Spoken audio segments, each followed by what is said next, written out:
네, 안녕하세요. 저는 당신의 지갑을 채울 디지털 화폐가 뜬다의 저자 이장우입니다. 현재는 한양대학교에서 겸임 교수로 블록체인 비즈니스 과정을 또 강의하고 있고, 최근에는 이제 블록체인과 이제 부동산 거래를 혁신을 구하기 위해서 그 프롭테크 기업을 공동 창업하기도 했습니다. 오늘 제가 다룰 주제는 혼돈의 시기 그리고 엄청난 기회, 디지털 화폐에 대한 이야기를 좀 나누어 보려고 합니다.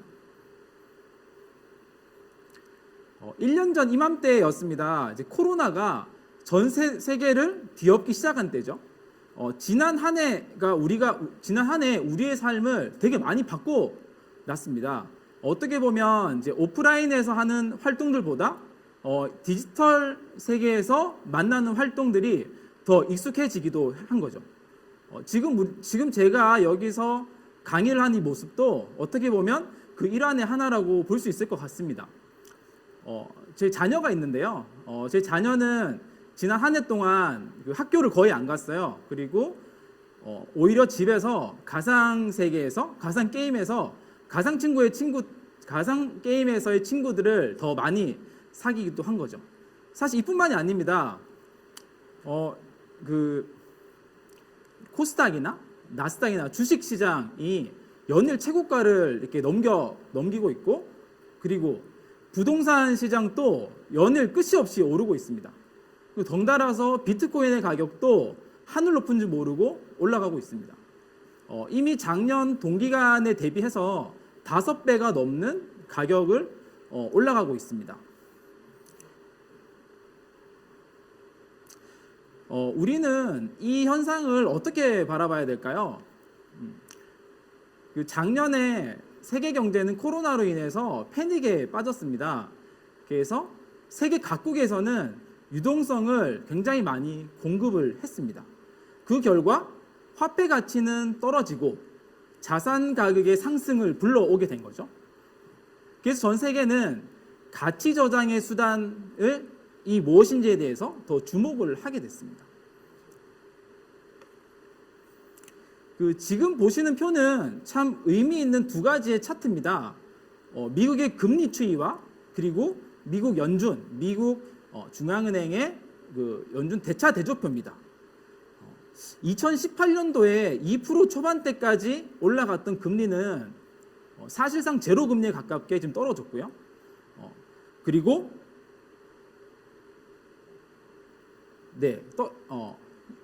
2018년도 초반에 2%대 가까이 올라갔던 그 금리는 현재 사실상 제로 금리로 떨어졌습니다. 금리는 돈의 가치라고 하는데 화폐 가치가 그만큼 떨어지게 된 거죠. 또한 사실 유례없는 규모의 양적 완화는 미 연준 대차 대조표를 지난 수십 년간의 통화를 공급한 양보다 지난 1년간 공급한 양이 더 많도록 만들어 놓았습니다. 이로 인해서 화폐 가치는 계속 떨어지고 돈은 넘쳐나고 있습니다. 그래서 시장은 가치 저장 수단을 찾기 시작했습니다. 대표적인 가치 저장 수단은 금입니다. 사실 여기에 최근에 부각되고 있는 자산이 있는데요. 디지털 금이라는 속성을 가진 비트코인입니다. 비트코인은 원래 peer-to-peer 일렉트로닉 캐시 시스템으로 해서 탄생됐습니다. 한정된 발행량을 가진 비트코인은 한정된 발행량을 가진 개인 간의 거래 가능한 전자화폐로 태어났습니다. 하지만 지금 비트코인이 주목받는 이유는 가치 교환의 수단이 아닌 가치 저장 수단으로의 비트코인입니다. 비트코인은 2100만여 개만 발행되도록 프로그래밍이 되어 있고 4년에 한 번씩 발행량이 줄어들도록 발행 메커니즘이 설계가 되어 있습니다. 현재까지 1860만 개 정도의 비트코인이 발행되고 있고 남은 것은 250만 개 정도의 비트코인이 남아 있습니다. 사실 이러한 것들이 비트코인의 가치를 더 희소하게 만들고 역사상 유례없는 통화의 공급이 있는 지금 비트코인은 가치 저장의 수단으로 다시 주목을 받게 된 겁니다. 지금 보시는 표는 현재까지 채굴된 금의 시총 대비해서 비트코인의 비중을 나타낸 것입니다.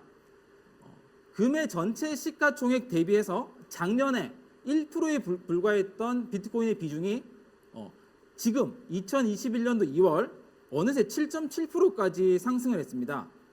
오히려 작년 4분기부터는 금의 시가총액은 좀 줄어들고 비트코인의 시가총액은 급격히 증가하는 현상을 볼 수 있는데요. 이것은 금에 어떤 투자했던 돈의 일부가 디지털 금의 속성을 가진 비트코인으로 옮겨오고 있다는 것을 간접적으로 알 수 있는 또 지표이기도 합니다. 비트코인의 역사를 한번 좀 간단하게 알아볼 텐데요. 비트코인은 일부 개발자 그리고 그 탈중앙화된 비트코인의 가치를 열광하는 그 사이버 펑크들로 인해서 그 네트워크가 확장됐습니다. 그러다 4년 전 크립토 버블 시기 2017년도죠. 그 시기 때 개인 투자자들이 굉장히 많이 유입이 됐습니다. 그리고 나서 비트코인이 많이 또 세상에 알려졌죠. 그 이후 폭락의 시기를 겪었는데요. 저희는 그 시기를 이제 캐즘의 시기라고 얘기를 합니다. 캐즘의 시기라고 하는 것은 우리가 어떤 첨단 기술이나 혁신적인 기술이 나왔을 때 초기에 대중의 인기를 얻고 나서 많은 대중이 다시 그 혁신 기술을 바라보는 시기입니다. 아주 협곡의 시기이기도 하죠. 그 캐즘의 시기 때 그 기술이 어떤 시간을 보내고 극복하느냐에 따라서 그 매스 어답션, 대중화의 시기로 넘어갈지 말지가 결정되는 것입니다. 그 비트코인 같은 디지털 자산의 경우는 지난 2, 3년간의 시간이 어떻게 보면 캐즘의 시간이었다고 볼 수 있습니다. 그 시간 동안 규제와 제도들이 어떤 인프라들이 마련되는 시간을 비트코인에 보냈습니다. 그 결과 2021년 특히 작년부터 기관 참여자들이 다시 관심을 갖게 되고 다시 등장하는 모습들을 볼 수가 있습니다.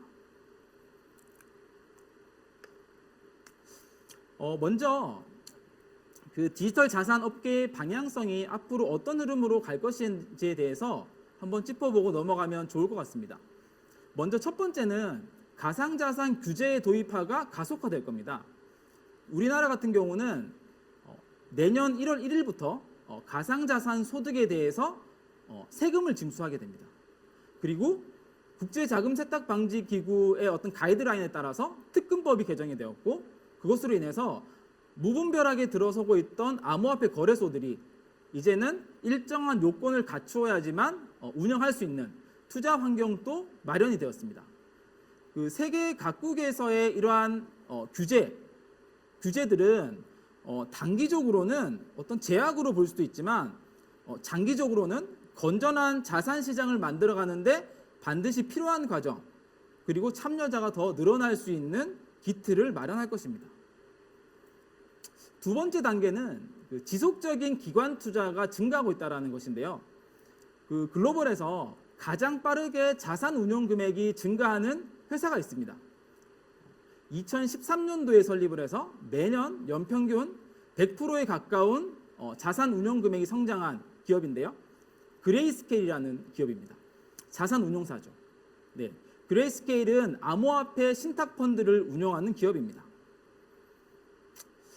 기관들이 비트코인을 보유하기를 원할 때 직접 구매를 해서 직접 기관이 키 관리를 하면서 보관을 하는 방법도 있겠지만 이런 그레이스케일이 운영하는 투자 신탁을 통해서 지분을 확보하는 방법으로도 보유를 할 수가 있습니다. 그레이스케일의 운용 금액은 작년 반년 만에 8배 가까운 운용 금액의 성장을 해서 현재는 300억 달러 가까운 자산 운용 금액의 크기를 보여주고 있습니다. 이렇게 성장한 이면에는 그만큼 기관 투자자들의 어떤 관심이 증가할 수 있다는 것을 알 수가 있습니다. 그 또 다른 대표적인 기관 투자의 증가 사례는 테슬라입니다. 테슬라는 그 지난달이었죠. 미국 증권거래위원회의 제출을 통해서 15억 달러 규모의 비트코인 매입 사실을 공개합니다. 테슬라가 가지고 있던 현금성 자산의 7% 정도의 규모에 해당하는 규모인데요. 사실 이것보다 훨씬 더 의미가 있었던 발표는 테슬라가 자사의 전기차 결제 수단으로 비트코인을 허용하겠다라는 가능성을 시사한 것입니다. 적어도 이렇게 되면 비트코인으로 이제 뭐 할 수 있어? 비트코인으로 뭐 살 수 있어? 라는 질문은 불필요하게 되는 거죠. 적어도 비트코인으로 전 세계에서 가장 인기 있는 아이템 중에 하나인 테슬라는 살 수 있기 때문이죠. 교환 가치가 만들어진다는 것인데요. 가격 변동성이 줄어들 때 비트코인이 원래 추구하고자 했던 가치 교환 수단으로서의 의미를 주는 어떤 중요한 행보라고 볼 수 있습니다. 그런 중요한 사건이 지난달에 일어났다고 보시면 됩니다.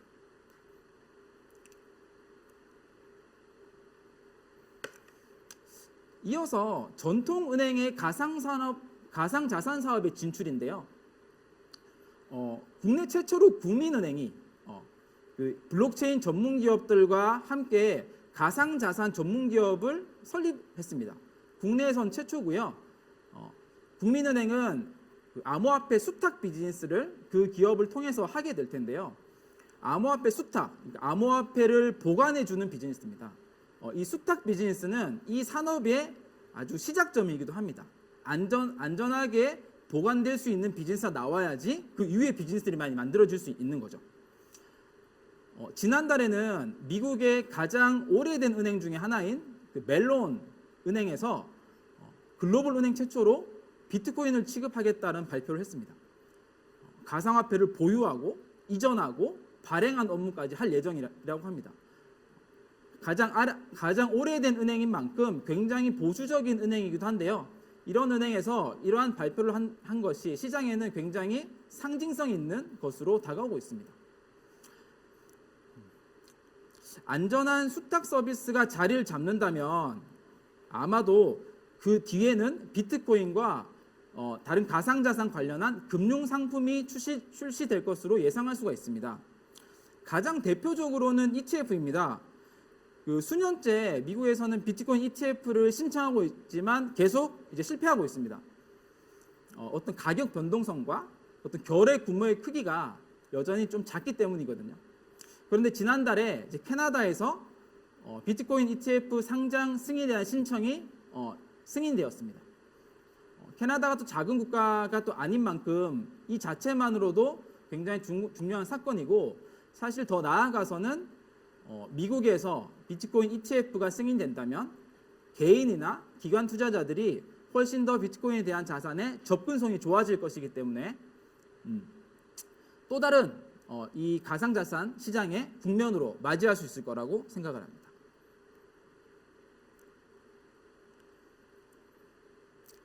지금 가장 대표적인 그 가상자산인 비트코인에 대해서 좀 말씀을 드렸는데, 비트코인과 이더리움이 가장 대표적인 자산입니다. 네, 그 비트코인과 이더리움은 전혀 다른 속성을 가지고 있습니다. 비트코인은 희소성으로 인해서 나타나는 가치가 있습니다. 우리가 디지털 금이라고 부르는 이유이기도 하죠. 이더리움은 그 사용성에서 그 가치가 나옵니다. 마치 그 애플의 iOS나 구글의 안드로이드와 같은 그런 형태인 거죠. 안드로이드에서는 안드로이드의 가치가 올라가려면 안드로이드 기반으로 많은 앱들이 나오게 되고 그 앱들을 이용하는 유저가 많아질 때 안드로이드의 가치는 올라갑니다. 마치 이더리움이 그런 플랫폼의 역할을 하게 됩니다.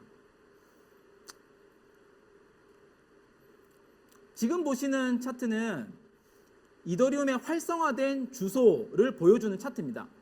그 활성화된 주소가 의미하는 것은 활성화된 주소만큼 사용자들이 이 이더리움 네트워크에 와서 이 서비스를 이용한다라고 생각하시면 됩니다. 지금 녹색으로 보이는 차트가 데일리 일별 활성화된 주소의 어떤 차트인데요. 작년 1년 전에 대비해서도 3배 가까이 많은 어떤 일별 활성화 주소가 생성되는 것을 볼 수가 있습니다. 이더리움 가격이 최근에 많이 올랐는데 이런 이면에는 이더리움 네트워크의 활성화라는 어떤 내재 가치들이 하나씩 만들어지고 있는 거죠.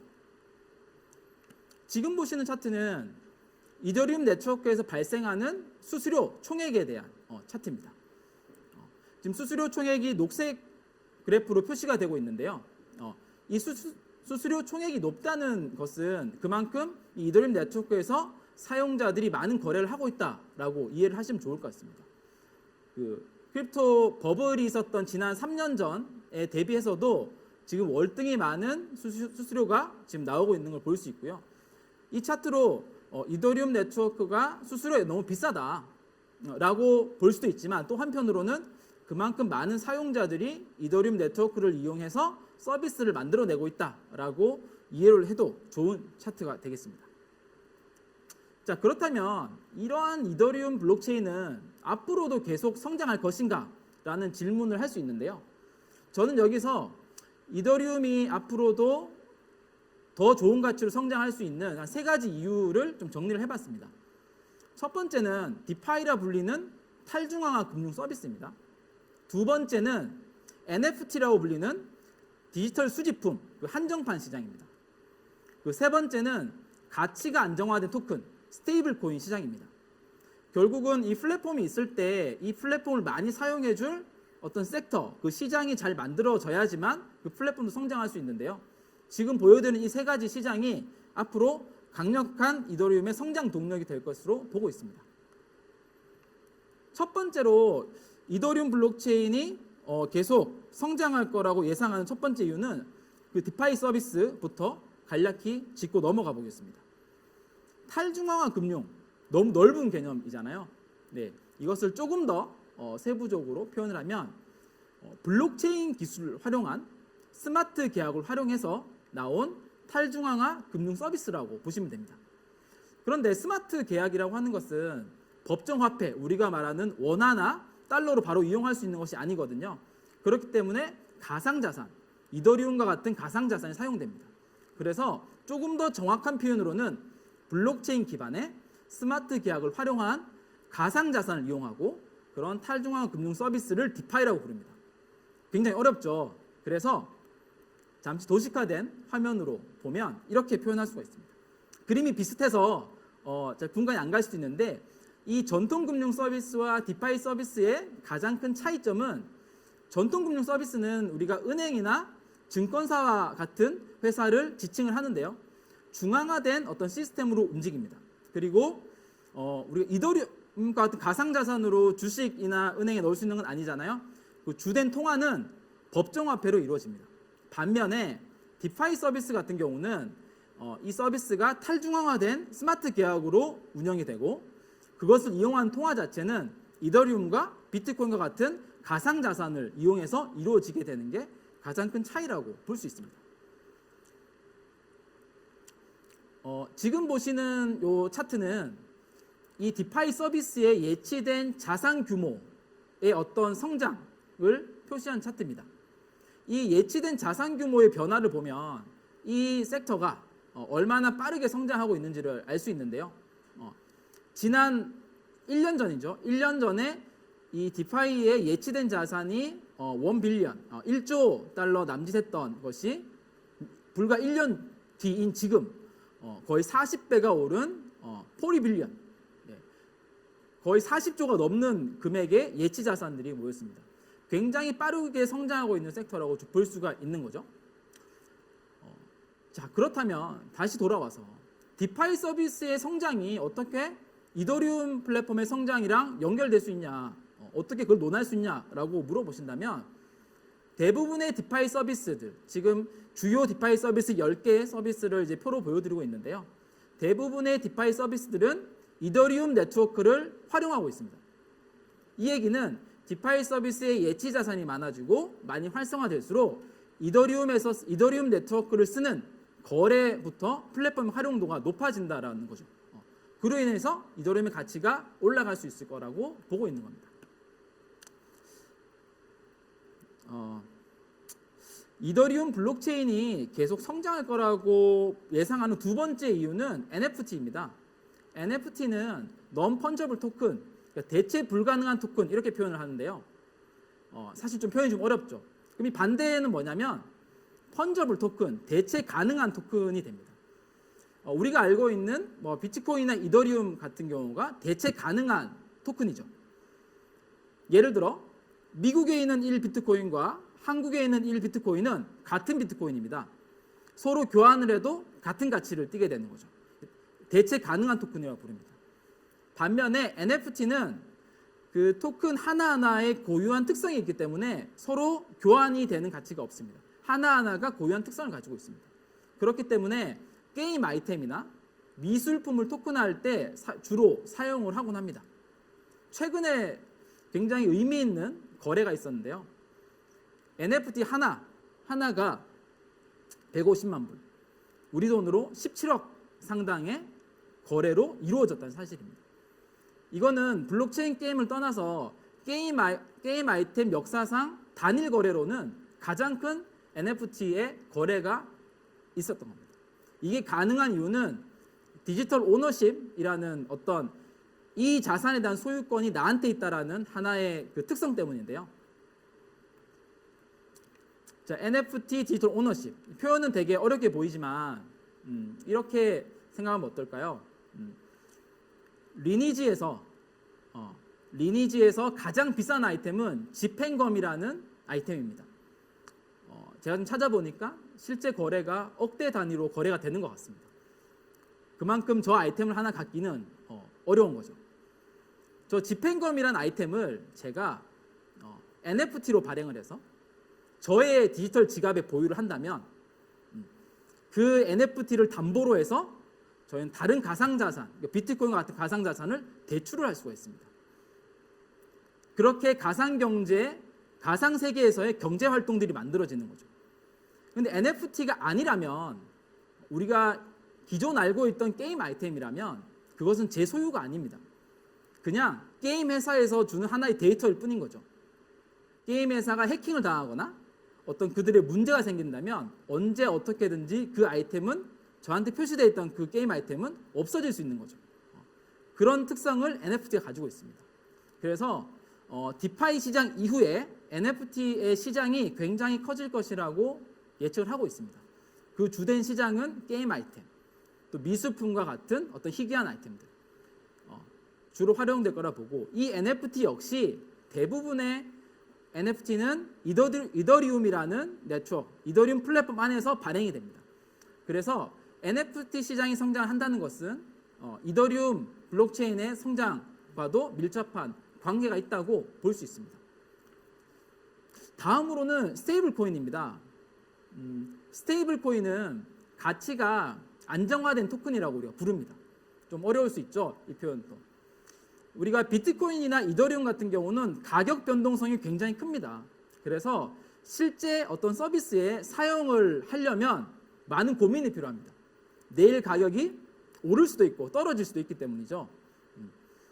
그럴 때 스테이블 코인은 1달러에 또는 1원의 가치에 거의 연동이 되어 있는 코인이기 때문에 가치가 거의 변동하지 않습니다. 많이 사용을 할 수가 있는 거죠. 실제로 이더리움 네트워크에서 상위 10개의 거래 내역을 가진 토큰을 뽑은 게 지금 보시는 차트입니다. 2등부터 4등까지가 스테이블 코인으로 구성되어 있습니다. 실제 전체 트랜잭션, 전체 거래의 많은 비중을 이 스테이블 코인이 차지하고 있습니다. 스테이블 코인 중에서 가장 대표적인 토큰이 USDT라고 하는 1달러에 연동된 스테이블 코인입니다. 무려 작년에 동기간 대비해서 현재 8배가 많게 시가총액이 증가한 것을 보면 이 스테이블 코인의 시장도 굉장히 빠르게 증가한다는 것을 볼 수가 있습니다. 작년에 굉장히 의미 있는 소식이 하나가 있었는데요. 미국 통화감독청 OCC죠. 여기서 미국 은행들에게 스테이블 코인에 대한 거래, 그러니까 스테이블 코인을 결제 수단으로 삼고 이전, 심지어는 스테이블 코인의 발행까지를 할 수 있다라고 승인을 해준 겁니다. 현재까지의 스테이블 코인은 민간 기업에서 발행을 해서 민간 기업에서 유통을 시켰습니다. 하지만 은행이 이 역할을 한다면, 은행이 스테이블 코인을 받아주고 결제를 해주고 심지어 그들이 발행까지 한다면 이 스테이블 코인의 시장은 지금까지의 시장과는 전혀 다른 크기의 시장이 만들어질 것으로 예상할 수 있습니다. 또 다른 국면이 만들어지는 거죠. 네. 그런데 이러한 스테이블 코인들이 대부분 이더리움 블록체인 기반으로 만들어진다는 사실입니다. 네. 오늘 말씀드렸던 이런 이제 이더리움 네트워크가 앞으로 더 크게 성장할 거라는 세 가지 이유들, 디파이 시장, NFT 시장, 스테이블 코인의 시장들이 아마 이더리움의 가치를 더 올려줄 것이라고 좀 저는 생각합니다. 오늘 이렇게 디지털 자산, 이 혼돈의 시기, 이 엄청난 기회, 이 디지털 화폐에 대한 시장을 좀 말씀드리면서 가장 대표적인 자산인 비트코인과 이더리움에 대해서 조금 더 다뤄봤습니다. 저 같은 경우는 지난 2년 동안 매주 비트코인을 구매를 하고 있습니다. 이유는 이 시장이 굉장히 업사이드가 열린 시장이기도 하지만 어떻게 보면 가격 변동성이 굉장히 큰 시장이기도 합니다. 때로는 투자 원칙을 가지고 투자를 할 필요성도 있어 보이는 시장입니다. 그래서 여러분들도 분산 투자와 같은 투자 원칙을 가지고 또 현명하게 투자를 하시면서 또 좋은 결과를 내시기를 바라면서 오늘 발표를 마치도록 하겠습니다. 네, 감사합니다.